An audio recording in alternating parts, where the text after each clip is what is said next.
بچوں کی تربیت کے لیے کچھ رہنما اصول۔ بچوں کے کپڑوں کے انتخاب میں خیال رکھیے شرم و حیا کا، موسم کی مناسبت کا، تہذیبی روایات کا۔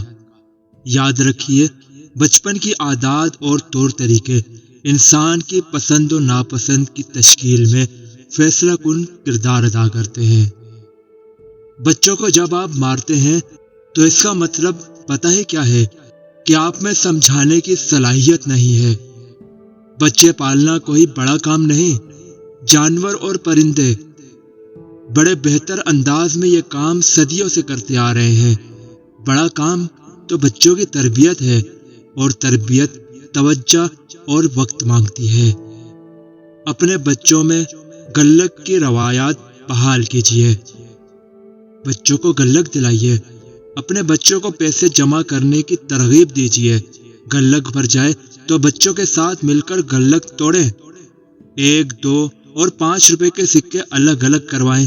کارآمد اشیاء خریدنے پر بچوں کی حوصلہ افزائی کیجیے۔ دوستوں کے لیے تحائف خریدنے کا شوق دلائیے۔ غریب بچوں کے لیے بھی ایک حصہ مقرر کروائیے۔ بچوں سے سکے جمع کروائیے۔ ایسی سرگرمیوں سے بچوں میں بچت کرنے اور صحیح مصرف میں خرچ کرنے کا مزاج بنتا ہے۔ بچوں کو شیطان تو نہ کہیے۔ لفظ شیطان کا روٹ ورڈ کیا ہے آپ کو پتا ہے؟ شین توان نون، شطن، یعنی اللہ کی رحمت سے دور، دھتکارا ہوا۔ اس لیے بچے کو کبھی شیطان نہ کہیے۔ اللہ نہ کرے وہ شیطان ہو۔ شیطان تو اللہ کی رحمت سے دور ہونے کو کہتے ہیں۔ کیا آپ چاہتے ہیں کہ آپ کا بچہ اللہ کی رحمت سے دور ہو؟ ہاں، اگر آپ کا بچہ بہت شرارتی ہے تو آپ اسے شریر کہہ لیں۔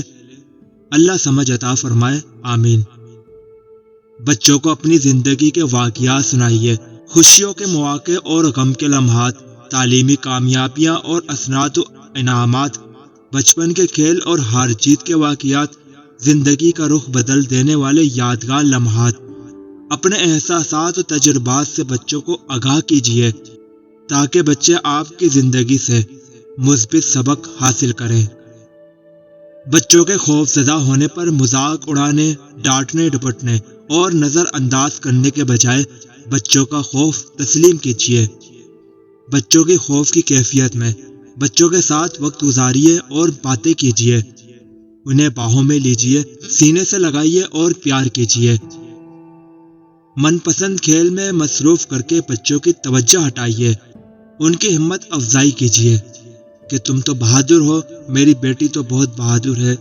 ان جیسے مثبت جملے استعمال کیجیے۔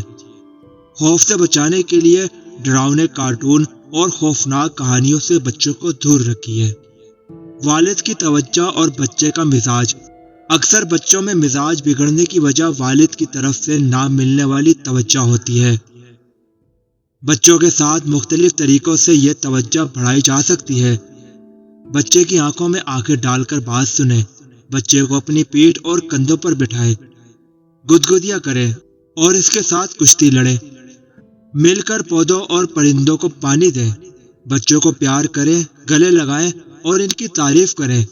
چند دن میں بچے کے مزاج میں واضح تبدیلی دیکھیں گے آپ۔ اولاد کو بد دعا نہ دیں۔ حضرت جابر رضی اللہ تعالی عنہ سے روایت ہے کہ رسول اللہ صلی اللہ علیہ وآلہ وسلم نے ارشاد فرمایا، آپ اپنے آپ کو، اپنی اولاد کو، اپنے خادموں کو اور اپنے مال کو بد دعا نہ دو۔ ایسا نہ ہو کہ وہ گھڑی دعا کی قبولیت کی ہو اور تمہاری دعا قبول ہو جائے۔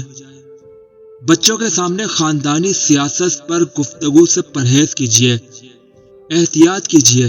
فون پر گفتگو کے دوران، رشتہ داروں سے بات چیت کے وقت، میاں بیوی کی آپس کی گفتگو میں۔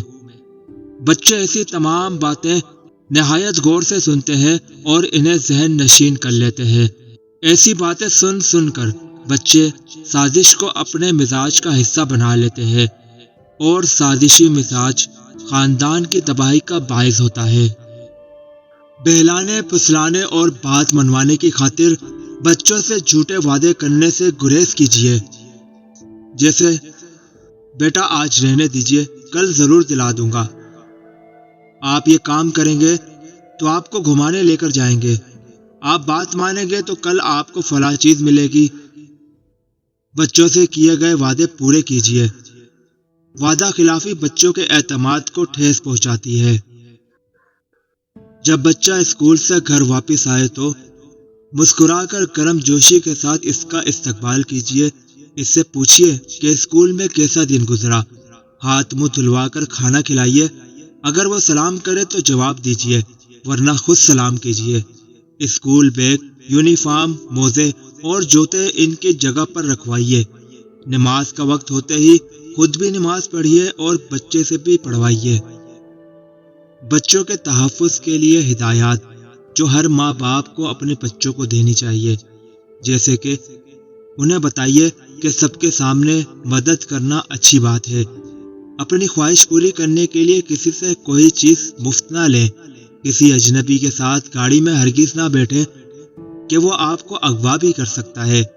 اگر کوئی آپ کو پریشان کرے اور بات چھپانے کے لیے کہے تو اپنے والدین کو ضرور بتائیے۔ کسی سے کبھی بھی کوئی چیز مفت نہیں لینی چاہیے، کیونکہ وہ آپ سے بھی کچھ مانگ سکتے ہیں۔ جس گھر میں ایک سے زیادہ افراد موجود نہ ہو، اس گھر میں ہرگز اکیلے داخل نہ ہو۔ علاج کے لیے کسی کے پاس اپنے بچوں کو تنہا مت چھوڑیے۔ بڑے اور چھوٹے بچوں کی معلومات میں فرق ہوتا ہے، صرف ہم عمر بچوں سے دوستی رکھیے۔